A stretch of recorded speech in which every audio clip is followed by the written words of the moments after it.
कहते हैं हर कहानी का एक ट्विस्ट होता है, लेकिन कुछ ट्विस्ट्स जिंदगी बदल देते हैं और कुछ मौत से भी ज्यादा खौफनाक होते हैं। अगर आपको डर से प्यार है और सस्पेंस आपको जगाए रखता है तो स्वागत है ट्विस्ट पिट स्टोरीज में। यहाँ हर कहानी आखिरी पल तक आपको सोचने पर मजबूर करेगी। सब्सक्राइब करो अगर हिम्मत है, क्योंकि अगला ट्विस्ट शायद आपके साथ हो। सोचिए, एक बिल्कुल आम सा दिन, एक बहुत ही साधारण सी ट्रिप, और फिर अचानक सब कुछ एक खौफनाक अंधेरे में खो जाए। खैर, इस केस फाइल की आज की पड़ताल में हम एक ऐसे ही रहस्य को खंगालने वाले हैं। ये घटना रुधिरपुर नाम के एक सुनसान गांव और वहां के एक भूताहा बंगले से जुड़ी है। ये सिर्फ एक भूत प्रेत की कहानी नहीं है, बल्कि इस बात का एक जीता जागता सबूत है कि कुछ शाप वक्त के साथ खत्म नहीं होते, वो और भी ज्यादा खतरनाक हो जाते हैं। एक ऐसा सफर जो शुरू तो हुआ लेकिन जिसका कोई अंत नहीं था। तो चलिए बिना किसी देरी के इस खौफनाक केस फाइल के पन्ने पलटते हैं और देखते हैं कि आखिर वहां हुआ क्या था। एक रोमांटिक बर्थडे ट्रिप बिना वापसी के एक भयानक जाल में कैसे बदल गया। किसी भी रहस्य को सुलझाने के लिए ना उसकी शुरुआत को समझना सबसे ज्यादा जरूरी होता है। आरव और निशा पिछले 5 साल से साथ थे। निशा का जन्मदिन था तो उसे सरप्राइज देने के लिए एक कैंपिंग ट्रिप का प्लान बना। एकदम सीधा और सिंपल सा प्लान, खुले आसमान के नीचे कैंपिंग, जंगल का सुकून और शांति। लेकिन सबसे बड़ा सवाल यही है कि एक इतना आम सा प्लान इतनी तेजी से एक ऐसे खौफनाक जाल में कैसे तब्दील हो गया, जहां से बाहर निकलने का कोई रास्ता ही नहीं था। इसका जवाब इन दोनों के सोचने के तरीके में छिपा है। अब देखिए, इन दोनों के बीच ना एक बहुत ही गहरा वैचारिक अंतर था और आगे चलकर यही चीज सबसे ज्यादा अहम साबित होने वाली है। एक तरफ निशा है जो पेशे से एक लेखिका है। उसे पुराने खंडहरों, डरावनी लोक कथाओं और अनसुलझे रहस्यों में हमेशा से बहुत दिलचस्पी रही है। उसका दिमाग उन चीजों को भी मानने के लिए तैयार रहता है जो आसानी से समझ नहीं आती। और दूसरी तरफ है आरव, एक फोटोग्राफर। वो सिर्फ और सिर्फ उसी चीज पर यकीन करता है जिसे उसका कैमरा कैद कर सके, एकदम ठोस वास्तविकता। और यही वो बुनियादी फर्क था जिसने आगे चलकर रुधिरपुर गांव की भयानक घटनाओं को देखने का इन दोनों का नजरिया बिल्कुल अलग कर दिया।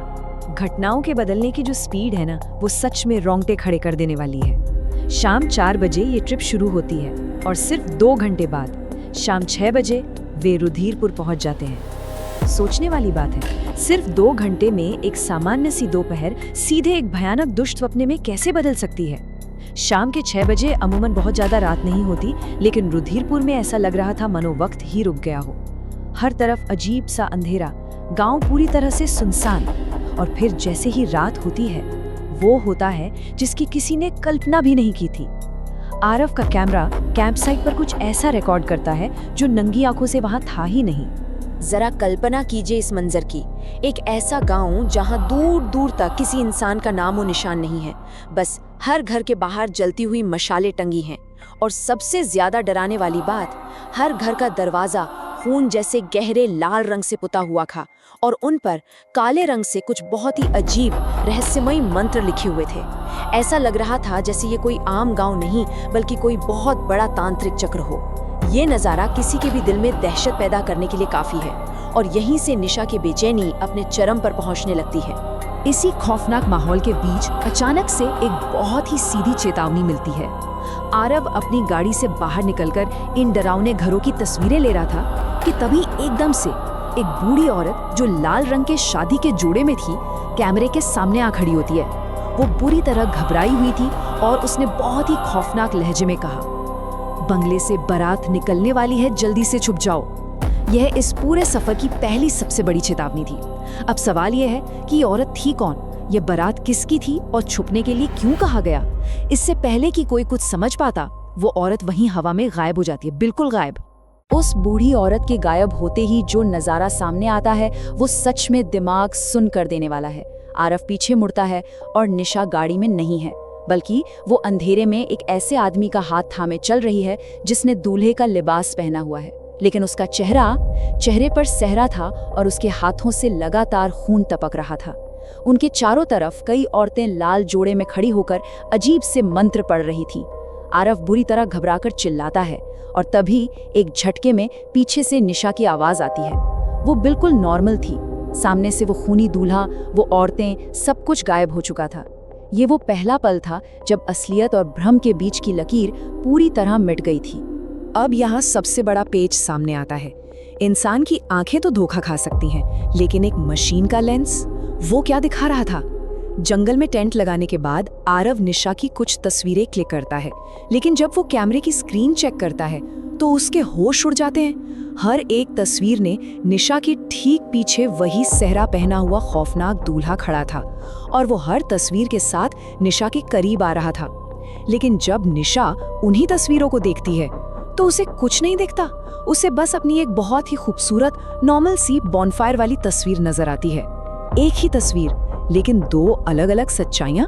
जो साक्षात मौत आरव का कैमरा देख पा रहा था, वो निशा की नजरों से पूरी तरह गायब थी।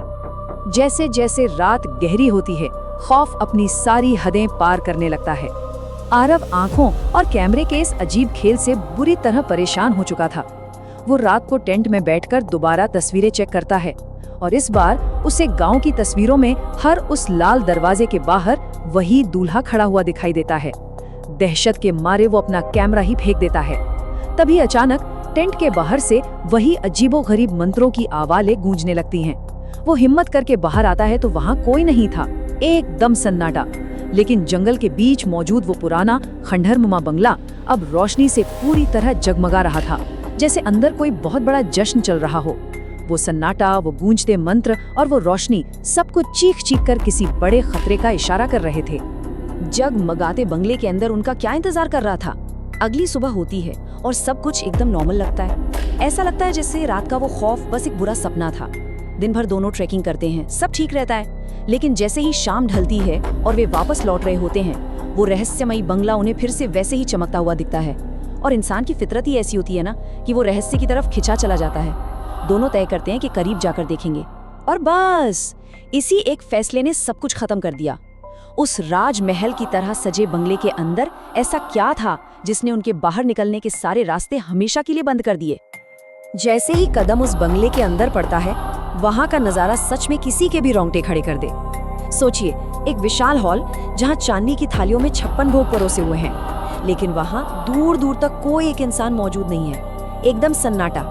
इस शाही सजावट के बीच जो सबसे डरावनी चीज थी, वो थी हवा में फैली हुई मरे हुए और सड़े हुए फूलों की बहुत ही तीव्र गंध। निशा को उसी पल एहसास हो जाता है कि उन्होंने बहुत बड़ी गलती कर दी है। लेकिन इससे पहले कि वो मुड़ के बाहर भाग पाते, बैंग, वो भारी भरकम मुख्य दरवाजा जिससे वो अंदर आए थे, अपने आप जोर से बंद हो जाता है। जाल अब पूरी तरह से कस चुका था।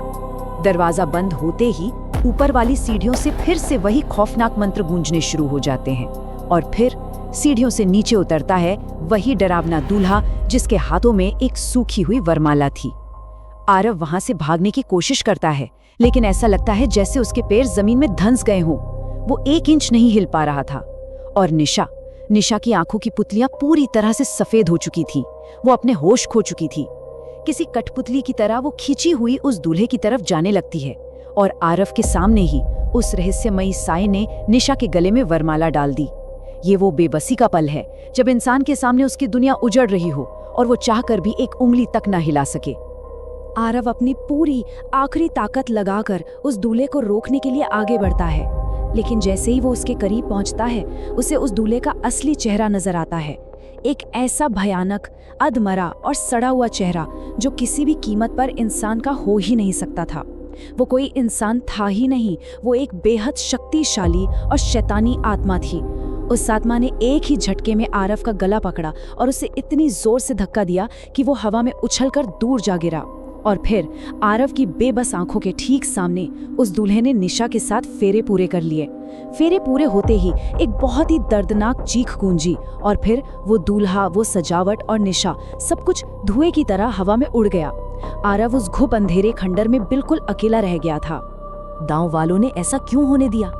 आरव पागलों की तरह उस बंगले से बाहर भागता है, गांव के हर लाल दरवाजे को पीटता है, मदद की भीख मांगता है, लेकिन उस सुनसान गांव से कोई एक शख्स बाहर नहीं आता। हार कर उसे एक पेड़ के नीचे वही लाल साड़ी वाली बूढ़ी औरत मिलती है जिसने एक दिन पहले उसे चेतावनी दी थी। अब यहाँ सबसे बड़ा सवाल खड़ा होता है, आखिर इस गांव ने इतना बड़ा और खौफनाक जाल क्यों बिछा रखा था? उस औरत ने जो सच्चाई बताई ना, वो इस बंगले के पीछे के खौफनाक इतिहास को पूरी तरह नंगा कर देती है। उस बूढ़ी औरत ने जो बताया वो इस पूरे शाप के काम करने का तरीका था। सालों पहले इस बंगले में एक बेहद क्रूर और वहशी जमींदार रहा करता था।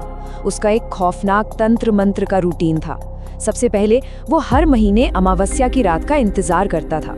फिर किसी नई लड़की को फुसलाकर या जबरन उस बंगले में लाया जाता। इसके बाद वो उस लड़की के साथ जबरदस्ती शादी की रस्में पूरी करता था और अंत में अमरता और काली शक्तियां पाने के लिए वो शादी की पहली ही रात उस दुल्हन की शैतान के सामने बेरहमी से बलि चढ़ा देता था। ये एक एकदम फिक्स और क्रूर प्रक्रिया थी जिसने उस बंगले को एक जीते जागते नरक में बदल दिया था।